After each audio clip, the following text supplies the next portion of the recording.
Bonjour et bienvenue sur la chaîne de l'entreprise Déol, spécialisée dans la vente et le dépannage de radiocommandes pour grues de chantier, grues hydrauliques sur camion et engins forestiers. Nous vous présentons aujourd'hui une radiocommande bien connue des utilisateurs de grues de chantier.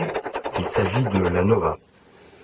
Cette radiocommande a été développée et conçue par la société E-Tronic et équipe de nombreuses grues Potain, Manitowoc en première monte.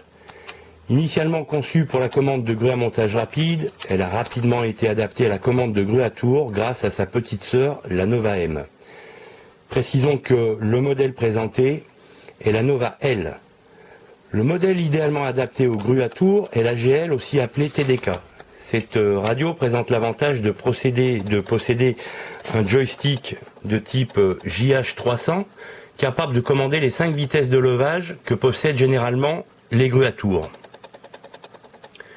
Malheureusement, vu son encombrement important et la fragilité de son boîtier, l'émetteur GL est souvent boudé par les grutiers qui préfèrent la Nova plus compacte, plus solide et plus ergonomique. Le revers de la médaille est que le joystick JH2K qui équipe la radio Nova ne possède que 4 vitesses au maximum. Les distributeurs de ces radiocommandes ont contourné cette lacune en supprimant tout simplement la 5e vitesse ou en l'associant à la 4e, rendant ainsi la conduite de la grue soit trop lente, soit trop sèche.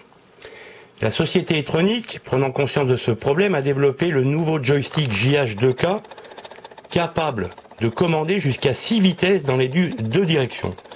Nous allons vous le présenter en exclusivité.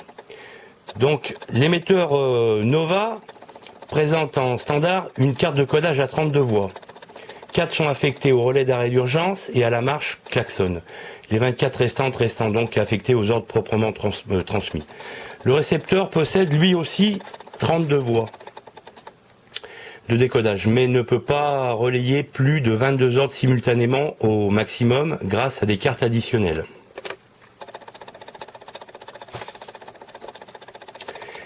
Les caractéristiques de la grue que je dois équiper avec cette radiocommande me demandent 24 ordres. Ils se définissent ainsi: 5 vitesses de levage, 2 vitesses de translation, 3 vitesses de chariot et une orientation proportionnelle, analogique.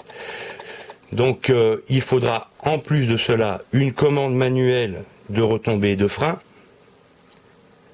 et 2 relais de shuntage permettant le shuntage de la montée du chariot arrière pour le changement de mouflage. Nous allons maintenant réaliser le câblage des prises qui seront connectées à l'armoire de la grue et installer l'ensemble sur le chantier. Voici donc une petite démonstration du fonctionnement de cette radio. Donc on va avoir au départ le relais marche-arrêt commandé ici par mon bouton d'arrêt d'urgence. Nous allons avoir donc un bouton de marche klaxon qui va commander le relais K1 et K2 que vous voyez s'allumer ici.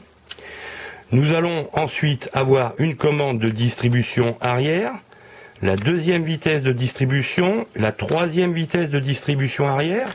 On a ensuite la distribution avant, la 2e, la 3e. On va pouvoir voir donc pour la première fois en exclusivité la commande de 5 vitesses de levage. Voici la descente, puis la 2e vitesse. Ensuite, nous aurons la 3e vitesse, puis la 4e et la 5e. Nous avons ensuite la translation en avant et translation en arrière. Et nous avons donc translation avant ou arrière avec la 2e vitesse qui s'éclaire ici. Et pour finir, donc l'option permettant de shunter la montée et le chariot arrière avec le dernier bouton qui va éclairer donc 2 relais, le relais K17 et le relais que nous voyons ici. Bien entendu, nous avons l'orientation droite, l'orientation gauche, la retombée des freins que nous avons déjà vu, et nous avons donc ce petit module ici dans le coin qui permet la sortie analogique de la commande de vitesse d'orientation. Merci et à très bientôt.